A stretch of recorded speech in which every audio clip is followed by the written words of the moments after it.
Nasib anggota polisi Polsek Tebet yang viral acungkan jari tengah ke relawan ambulans di Jakarta Selatan.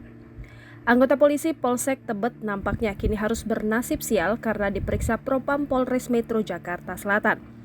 Hal tersebut tak lepas karena kasusnya viral mengacungkan jari tengah ke relawan pengawal ambulans. Seperti diketahui, pemeriksaan dilakukan oleh Propam Polres Metro Jakarta Selatan terhadap anggota polisi itu setelah kejadian yang viral itu benar terjadi.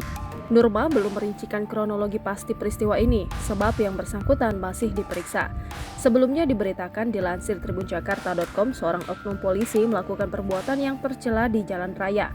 Oknum polisi tersebut mengacukan jari tengah ke arah pengendara motor yang sedang memandu ambulans ke Rumah Sakit Cipto Mangunkusumo, Jakarta Pusat pada Kamis 19 Januari 2023 sekitar pukul 16.30 waktu Indonesia Barat.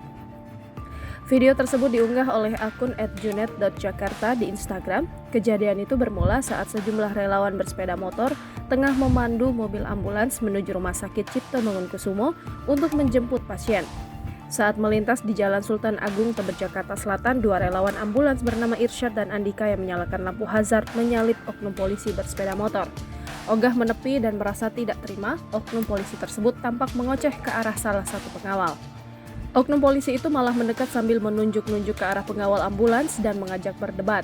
Relawan lainnya, Ferry yang berada di depan mobil ambulans, kemudian merekam polisi tersebut saat berada di kolong rel kereta Manggarai.